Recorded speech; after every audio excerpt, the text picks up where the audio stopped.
Whoa, boy! Welcome to PSVR without parole. Carol! Hey, Carol, is it Viewer Takeover? Starring Jeremy Kings, that's Kings Amongst Kings. Brian Paul, who apparently loves you all. Really? What's that about? And then there's Michelle, and she has dreadlocks and a little baby or something, I don't know. Anyway, that's about it.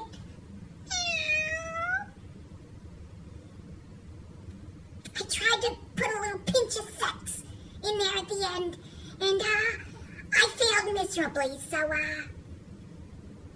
on to the show. Thank you.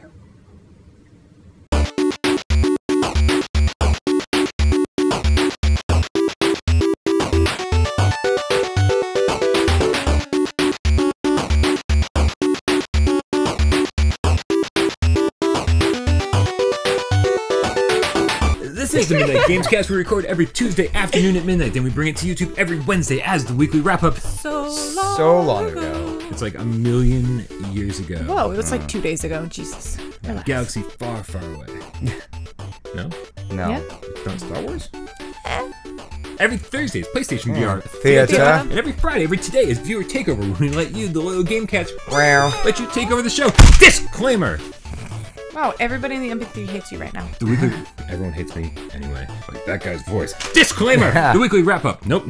Disclaimer! Viewer Takeover is part and parcel of the Midnight Gamescast that gets guilty by association of being a conversational podcast, meaning that this is our chance, us three and you, the loyal Gamecast, to hang out, talk, and have fun. If you do not agree to the terms as stated by PSVR without parole LLC, then please exit the aircraft under the illuminated signs on either side of the theater, or drag your little slider at the bottom of the screen ahead, roughly 8 goddamn minutes. As always, my name is Brian Paul, and to my right, your left, the king of all VR kings, the sofa king himself, it's Jeremy King.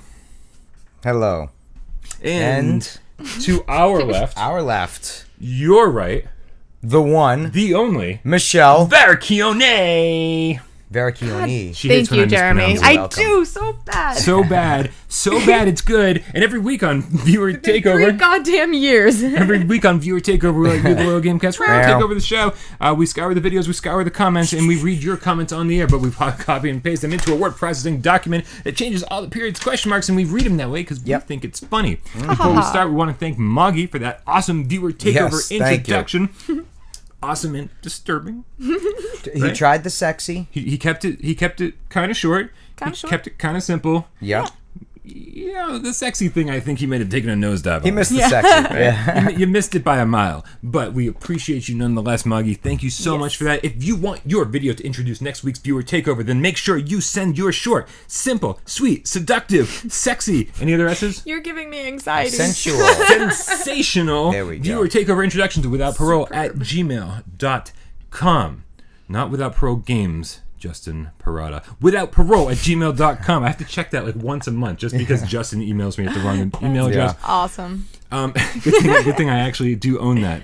I love that they do the intros.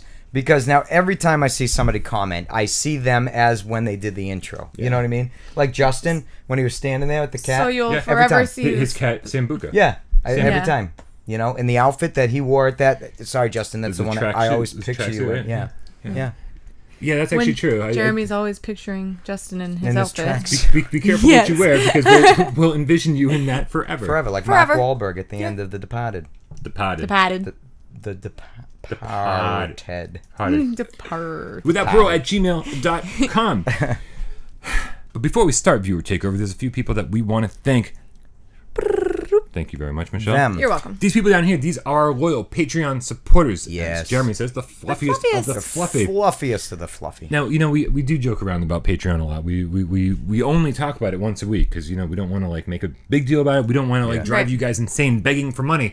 But they're already insane. They're watching us. Yes, but I do want to express my deepest thanks because it is ridiculous, you know, how much money it costs to run this channel on a weekly basis, on a monthly basis, and and every time the Patreon pledges go through, it's like a big sigh of relief on my part, and I'm like, oh, thank God, there's people out there that care, that are willing to help make this dream happen. And the more Patreon money we can bring in, the less time I can spend waiting tables, the more time we can create content. I've got 2 reviews that are super late this week because I just don't have time. Right. So hopefully they're up by the time this show goes live, though. Yeah. So thank you to each and every single one of you. Yes. But Jeremy, so all these people down here, they all went over to patreon.com/withoutparole games and gave us $1 or more. Or more a month. Every month. Yeah, every month. What do they get for that? They get... Or more. Excuse me, sir. I'd like to see this. They get a little series that we like to call the Litter Box, where each week one of us assumes the role of host, and we talk from 2 to some odd whatever amount of time. We never talk for 2 minutes. We never talk for 2 minutes. No, never, man. Minimum 5 minutes. But I like the option just in case. There's an option. In case one day it's like, Brian, this is a quick one, 3 minutes. But where we talk about stuff usually non-VR related, and it's just a way for us to open up and share something with us like you guys do for us, and just show our appreciation Did you say the name of the show? Did you already say that? Yeah, He did, yeah. And I went like this. Okay. Not clapping. Good, I was Not clapping. Yeah. It's not clapping. Yeah. It's scratching in the litter. You also get 4, count them, 1, 2, 3, 4 MP3s every single week for your $1 or more every month. That is MP3 versions of every part of the Midnight Games Cast. That's the weekly wrap-up. PlayStation VR Theater. Good. Thank you. You're making up for lost time here. And Viewer Takeover. I missed it. It's all right. Yeah. Sorry, you got the one I missed. There you go. And also Why We Love PlayStation VR. Guys, on any other podcast service, it would cost you $1 per podcast. Per pod, right? $1 per MP3. Instead, for $1... Podcast. That doesn't flow as well as our That doesn't quite How as well. many people do you think say that now? I've seen hashtag everywhere now. Yeah, right? Yep, it's a thing. Yep. Hashtag it's a thing. And so you get 16 of these normally $1 podcasts a month for just $1 or more a month. Yep. So we're trying to give you the best deal possible. Michelle this week talked about being a new mother. I did. Very emotional. Was it? It was. I haven't watched it yet. Very touching. I didn't want to watch it actually. Either. Sometimes I don't like watching my own videos. I don't. skip I watch by mine, those. It'll be Yeah, fine. I actually don't watch anything on the channel anymore. It just it gets into my head, and I'm like, ooh, Brian, I hate the sound of your voice. I'm like everybody on Reddit. Listen, so we also want to give a shout out. Oh my God, I said that? What's Right? wrong with me? We also want to give a shout out to people who follow Beauty and the Decay's lead and changed their name to something the Game Cat over on YouTube or on Google. And we only have one this week, but it's a very special one. Our good friend Gone. It's very special. Let me mispronounce his name. His name's What a jerk. God Cannon. And God Cannon is our Preda friend out there. He's the only person I think on the face of the planet that beat Preda. Oh shit! And he's willing That's to take us or any of the Game Cats along to do some raids, some boss raids to help them level up in the game. So get in touch with God Cannon, now known as God Cannon the Game Cat. So thank you so much for pledging allegiance to Without Parole of the United States of America. We love you so much. If you change your name, anyone else out there, to something the Game Cat, make sure you comment down below and put hashtag Game Cat so I can find you nice and easy and give you a shout out for next week's Viewer Takeover. And Jeremy, change your name to the Sofa King already. Seriously, what the fuck? Get on that. She's Mama Cat. I'm Mama Cat, you're Sofa King. I don't know. I should.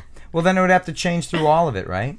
Like it changes my entire, life. Yeah. Everything's flipped upside down. It's like a whole new world.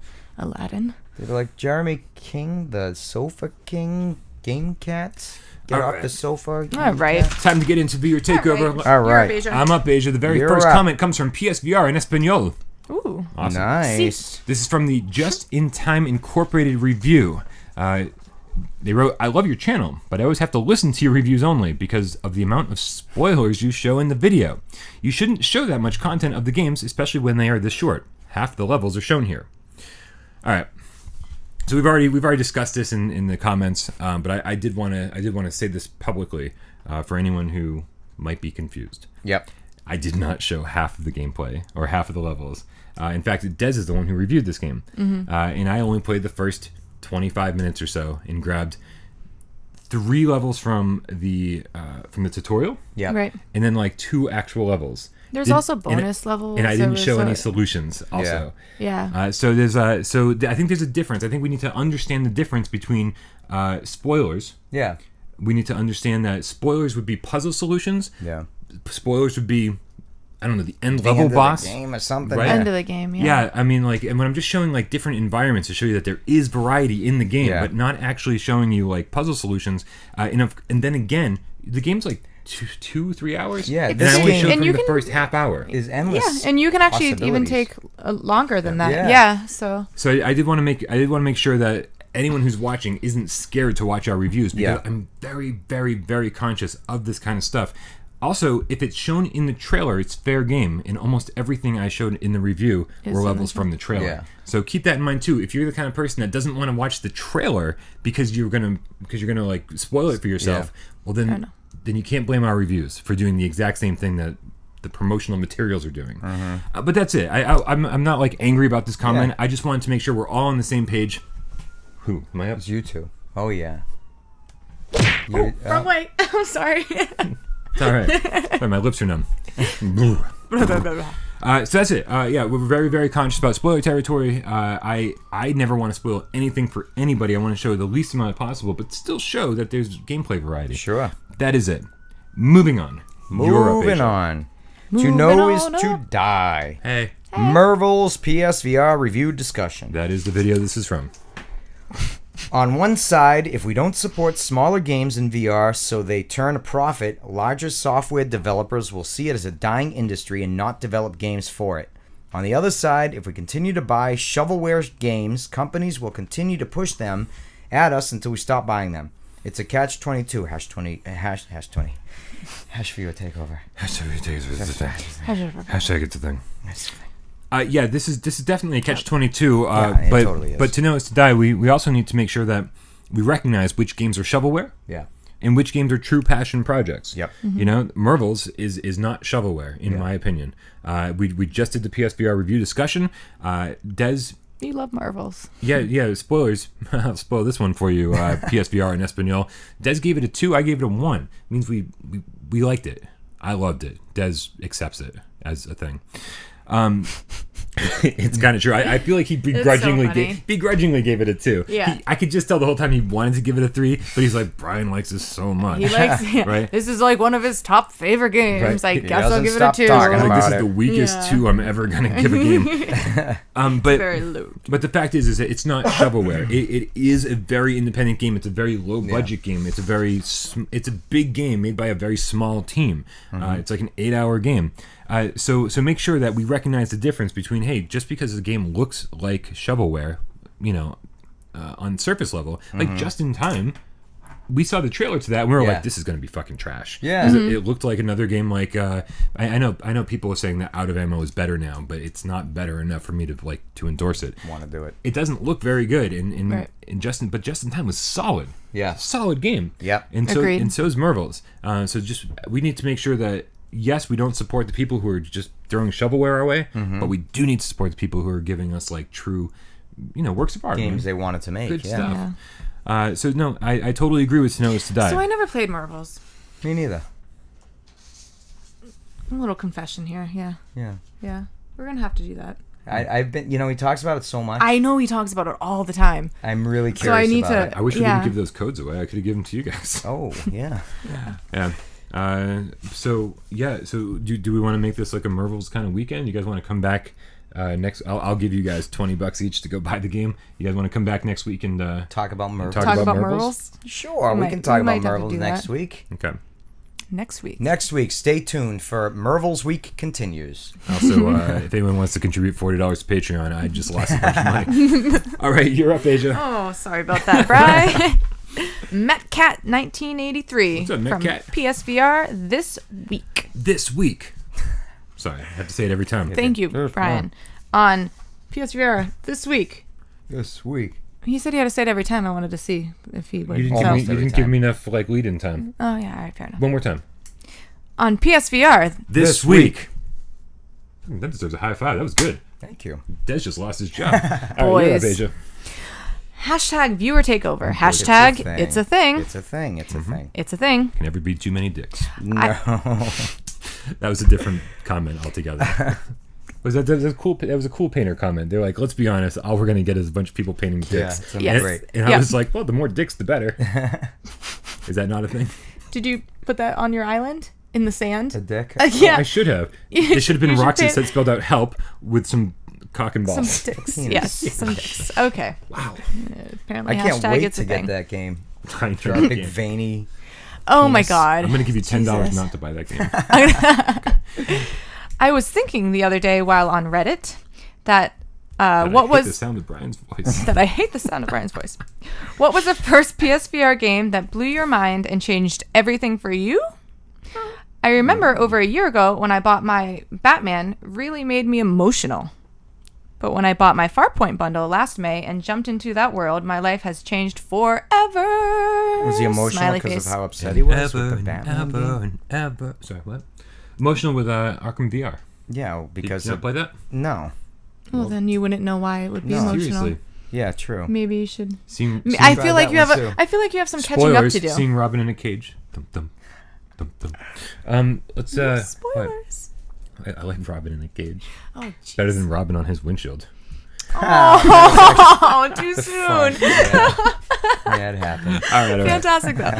Oh, man. So what game really did it for you guys? Jeez. Blew your mind and changed everything. I think we've discussed quite a few times that the menu screen. Yeah. On the demo disc. The very first thing I put white. in was a demo disc. Yeah. And what was the French movie they gave us? Alumet. Yeah, I loved that. I stopped you because I knew you were going to mispronounce it. I didn't want to mispronounce it. I knew what it was, but I didn't want to say it wrong. Yeah. I'm glad. Alumet, that was a game changer for everyone, I think. That was great. It was, because that was like one of my first, but put on the headset and I'm like blown away. Yeah. Like I can stick my head in this ship and there's more things happening in here. This is awesome. Yeah. That's when I knew PSVR. Yeah. Hashtag definitely a thing. Yeah. Yep. The kitchen demo. This is the first fucking demo I played. Yep. That was it. I put it on. The menu screen was like, it's all white, but I feel like I'm in this white room. I feel like Neo with Morpheus, you know? And then when I played Resident Evil, that was it. I was like, the demo. I was like, this is fucking incredible. The beginning hour. Yeah. I could not believe what it could actually be like when you were in the game. I definitely agree with you on Farpoint. Obviously, absolutely phenomenal. I think that came a little later, though. That did. Yeah. Was that your first one that made you like, wow? It's absolutely up there. Alumet. Which title was it? Des just got his job back. But the beginning hour, the Resident Evil 7 demo. Yeah. I was like, this is incredible. Yeah. Right? Like, yes, everything else before that was great. Yeah. Right? And like totally sold me. Well, we were still like up here on like, oh my gosh. Right. Well, because if you want to say day one, what game like sold me day one when it all showed up in the mail, it was the Drive Club demo, to be honest with you. Oh my God, Rush of Blood. Yeah. Rush of Blood. Rush of Blood was the first. I'm sorry, I keep interrupting you. I'm just so excited. It's totally fine. Rush of Blood was freaking phenomenal. It still is freaking phenomenal. And I got it in my bundle pack, and I was just went at it. It was great. When I took that first turn in Drive Club and actually fell over on my couch, I was like, the centrifugal force that what didn't exist actually kicked in. Yeah. I was like, holy crap, I'm really in this car. Yeah. It was. I was like scared. I hit the brake. I slammed against the wall. Like I'm gonna die. That's what sold it for me. But Resident Evil. I've never played a demo in my life that did any of those things to me. Yeah. Usually a demo is like, oh, this game seems like it's going to be fun. Cool. Yeah. I'm wondering where it's going to go. Yeah. But that demo, and then they updated the demo. Yeah. Right? There was like the midnight something. What the hell was it called? But they updated the demo and they added another little section to the game, or to the demo. Yeah. And I remember going through a new door. Or a door that was previously locked and now is open. And I was like, I don't think I can do this. Yeah. Like, I literally don't think I can walk down this new hallway because even though I've played the beginning hour 100 times, this new hallway has an infinite possibilities of scary shit that could jump out at me. And I was at like, any moment. I just can't do it. How am I going to play this full game? Yeah. Right? And loving scary things. It's the most scared I've ever been in my entire life. Yeah. Incredible. And so, Resident Evil 7 demo is definitely what did it for me. Totally. Yeah. Mm-hmm. Awesome. I'm up, Asia. Yep, you are. Theo Bell wrote on the Merville PSVR review discussion, Mervil. This was a response to Johnny Menthol's comment regarding Dez's motion sickness issue. Yeah. Johnny Menthol was talking about asking Dez to kind of push through his motion sickness, being like, we can't keep having this discussion. It's going to kill VR, blah, blah, blah, this and that. And so Theo Bell responded, a VR reviewer with severe motion sickness is like a food critic who's also a vegan, not to be trusted. And it is funny, but it's but there's also a level of truth here. There is. That's what's kind of funny about it, in a way. Because when you go to IGN, right, or God, the number of people that reviewed Here They Lie when it first came out, and wow, yeah. And we're like, everybody was just, and they were like, motion sickness. This game wouldn't be scary if it wasn't in VR. That was a big one. That was motion sickness. Oh yeah, absolutely. But the fact is that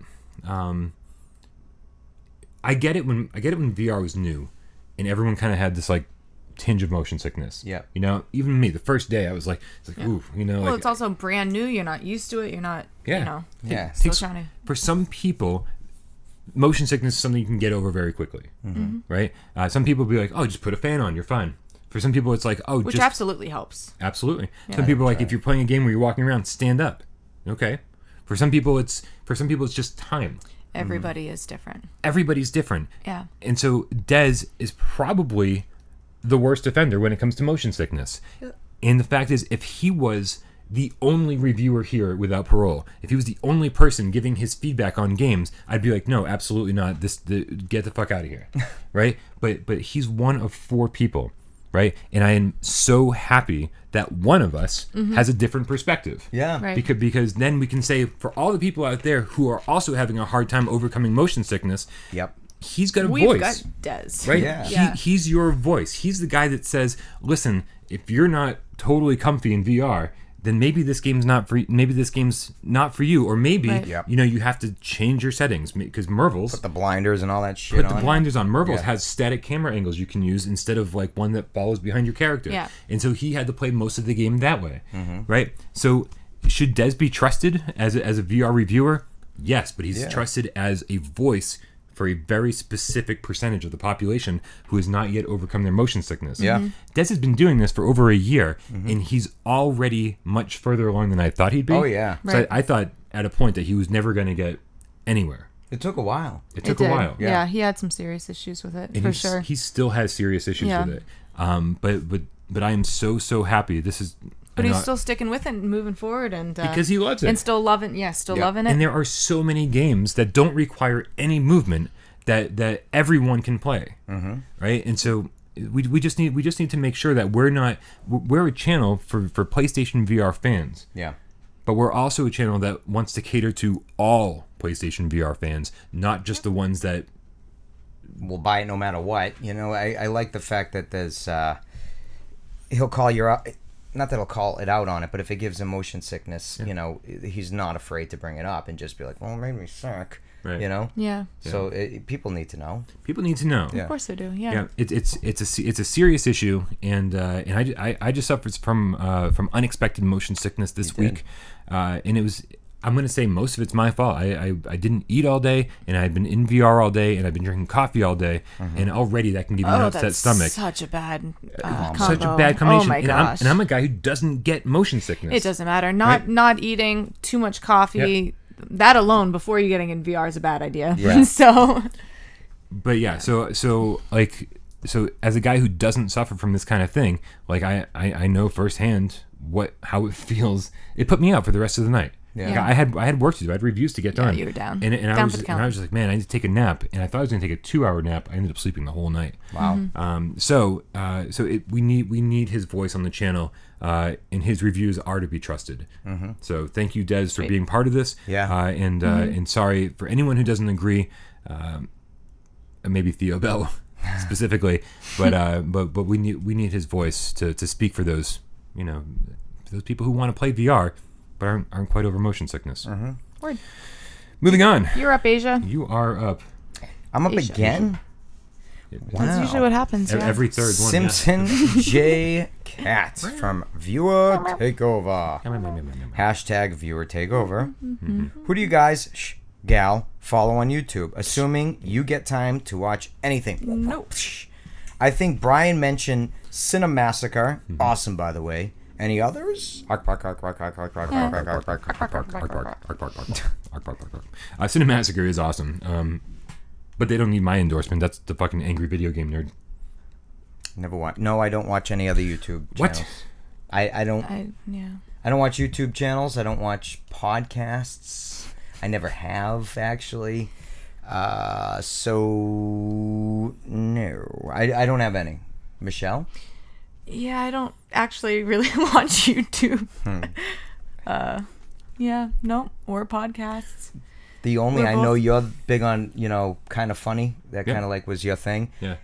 The only thing I can relate to is when I was like 13, when my parents didn't know, I found Howard Stern on BCN. Mm-hmm. So from there till I stopped listening to him, probably 7 years ago, and just sporadically now. Mm-hmm. And I got to say that through that entire time, even though they didn't know I existed, listening to them, I felt like I knew them all. I knew their stories. I felt like a friend of theirs. I knew their family because of their discussions, and I enjoyed listening to the program because of that. And I can relate in your when you said the same with the kind of funny that you felt like you were, you know, there. So in that aspect, I follow guitar channels. Guitar channels? Yeah, Like like ones that teach you how to one, play yes, guitar? like Oh, lessons and okay. how to teach. Yeah. Yeah. Specifically, Marty Schwartz was the one who taught me. Marty! He taught me how to play guitar originally years Marty. ago. Marty Yeah. Schwartz. Good old Marty. Yeah. Yeah. So, but no video game ones. No. No. Cinemassacre for sure. I started watching them because of the Angry Video Game Nerd, James Rolfe's character on that, and I still think those are the best things that they do. But I do like him and Mike Matei, and the rest of the cast. I don't know how recently they added all the other people. There's a dude named Ryan and then a bunch of guys recently started doing movie reviews. I haven't warmed up to them yet. Doesn't mean I don't watch them, because I would like to warm up to them. There's a guy named The Noob, and he just does random reviews, usually of bad games. I'm a big fan of him. Kind of funny, obviously, but mostly because of the podcast Beyond Days. I still have a lot of attachment to them because of that. Ever since Colin left, it just hasn't been the same. Doesn't mean I stopped watching them. I don't want to be a hater, but it hasn't been the same since he left. And then GameSack is GameSack drives me crazy because I forget GameSack exists every other week because they only post one video every other Sunday. Okay. And it's like the highlight of my every other Sunday, but I don't know. But when I wake up and I don't know it's there until like I go onto YouTube and it recommends it for me. I'm like, oh, thank God for the recommendation. Otherwise, I would have skipped this week altogether. Right. But they're good because they do retro gaming, and their production values are just awesome. Their editing skills are like beyond anything I've ever seen. Nice. They deserve every single subscriber they have. Sweet. I want to watch more YouTube. The problem is I'm in a group with all the other PlayStation VR YouTubers on Twitter, and so we all talk to each other and give each other feedback. And I just don't have time to watch all their channels, and I feel awful about it because, I mean, this stuff that I watch here, this is in the background. Yeah. While I'm doing other stuff, while I'm editing, yeah. while I'm writing a script or something like that. Yeah. It's never like me sitting on the couch intently focused on what's going on. Nobody has time for that. Nobody's got time for that. Especially Kind of Funny. They do the kind of podcast that I love where they talk for fucking 3 hours straight. And I'm like, yeah, I love this shit. Yeah. But that's background material. Yeah. So, all right, we got one more, right? Bongzilla Zocotron. Zocotron. Zocotron. Yeah. Bongzilla Zocotron. That's a fun name. Viewer takeover. # viewer takeover. With the new CCCP statements and all the hates against VR, for instance, IGN covering only bad VR games, why is there so much negative vibes from the normal gamers? Why? Well, probably because of the fact where they get their news source. Yeah, if they're only going to IGN. If everybody's watching IGN, which I think, honestly, most people only watch IGN. Millions of viewers. Yeah, Millions so upon many. millions. Yes, because they've always trusted IGN. Yeah. So why wouldn't they trust them when they say that VR is bad?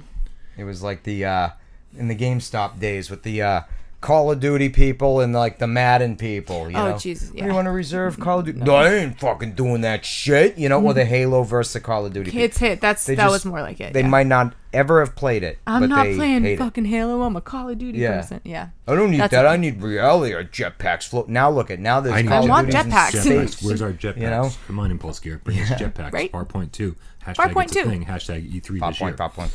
No, it doesn't work. No. It's Ark. It's just Ark. Yeah. Ark. Yeah. It reminds me of what, Independence Day? The aliens. That was no. Mars. Yes, thank you. Yeah.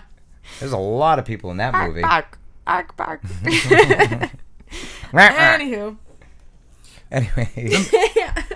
I think the number of people who haven't tried VR that hate on it is probably monumental. Yeah. I think that anytime I've ever introduced somebody to VR and been like, hey, check this out, put this on your fucking face and try it out. Put it on your face. They go, holy crap, I need one of these. Yeah. Yeah. And so I can only have an open mind. Try it. Right? Before you hate on it. You have a friend that has one, go check it out. Or I'm sorry, we're talking to the wrong side of things. Do you have a friend who hasn't tried it? Go put it on their fucking face and make them try it out. Yeah. Right? You'd be surprised. I think that people who talk, the number of times I've seen on Reddit, people go, I have to admit that I was a VR hater. Mm-hmm. And now I'm a new PlayStation VR owner and I was totally wrong. The number of times I've seen that post over and over and over again is monumental. It's a ridiculous number of people who just... They're like, oh, wait, you guys were right? I used to hate Brian's voice in VR, and now I love both. Yay. Thank you, PSVR.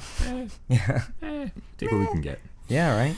Yeah, there's an infinite number of reasons why people hate things. Yeah. Right? And it's just because it's unfamiliar territory. It's just because it's something they haven't tried before. Or loyalty to... just regular gaming. Xbox. Because people think that if VR succeeds, that their TV games will go away. And we that's not the case. Right. We're so far from that happening. There's still bikes out there, isn't there? And the car's been around for quite a while, you know? I was wondering where he was going with that. I was like, there's bikes out there?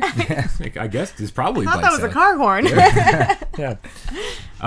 But there's not horse and carriages out there. There are. But you have to pay a premium to ride one around now. So you'd have to pay a premium to play a non-VR game eventually. Maybe eventually. But that's what I'm saying. Cars didn't replace bikes. No. It's just cars replaced horse-drawn carriages. Mm-hmm. And so people who loved horse-drawn carriages probably like, which still goes around in Worcester, actually, every Thursday. Right? Yes. Have you ridden on it? No. I used to ride on it. Yeah, because I used to go to that bar. We didn't have even known about it until. Wait, what do you mean to that? What bar? What, a bar has a horse and carriage to bring you home around here in Worcester? Why have I thought they were just tours and shit. I've never seen this horse. Where's this horse? Okay, so it's right by. This is what viewer takeover has devolved into. I guess we're done. Bongzilla. It was a nice conversation. So downtown, over in Kelly Square, there's a bar called the Hotel Vernon. Oh yes. Or the Vernon Inn. Yeah. Whatever. Yeah. And they have like $1.25 Narragansett drafts, right? And they are super ghetto. Yes, super ghetto. And I used to spend a lot of time in this bar. They have the ship room in the back, which is an awesome place for bands to play. I used to play over there quite a bit. Sweet. My friend Ari played there quite a bit, and we used to get like 5 beers at a time, because you're not going to tip what are you going to tip, like $1 on every single $1.25 beer? Yeah. No. So I'm like, can I get 5 of those, please? Here's a 10. So, point being, the owner named Bob, and he owns that horse and carriage, and so every so often on a slow night, he'll come around the bar and go, "Who wants to take a ride?" And we all get into the horse and carriage, and now Kelly, for anyone who's not from Worcester, which is most of you, majority. Kelly Square is probably the craziest, most dangerous intersection on the face of the planet. planet. It actually is. Oh my God, literally, right? Literally, it technically is. Oh no, I'm not literally. Yeah. I'm not being hyperbolic here. It is literally one of the most dangerous intersections on the face of the planet. How many roads intersect? 8. Yeah. Yes. Yeah. And only in and 2 of them don't have stop signs, but no one is aware of those 2 roads, so everyone just goes. Everybody goes at the same time. There are no rules. Yeah, Zero it's rules. insane. Yet I still feel more comfortable driving. But yeah, if you're from Worcester and you go through it, no problem. And like I not so much in Boston though. You know the assholes that aren't from around here. They're like, do I go now? Do I go? And then they'll go and stop in the middle. You just go. Just fucking do it. Just fucking do it. And so that's exactly where Bob takes his horse and carriage through. That bar is right at one of the intersecting roads. Ever. Oh, it would be. The worst car accident ever. So as long as I'm not driving by, the thing will be safe. Oh, Jesus. Yeah, why did you kill a robin today? I didn't mean Bird and horse killer. He committed suicide. I was like the Sounds cop, like it. Yeah. and he was the guy that wanted and that about wraps up viewer takeover. Best 20 minutes of my week. Video you know, game, it was actually pretty fun. Pretty good. All right, guys, make sure you come back next week. We're going to do this whole thing all over again. Yep. You know, with some different words, but different clothes. Same format. Yep. Same disclaimer. Get ready. Yep. As always, I'm Brian. Michelle. That's Michelle. And I'm Jeremy. That's Jeremy. We'll see you next week.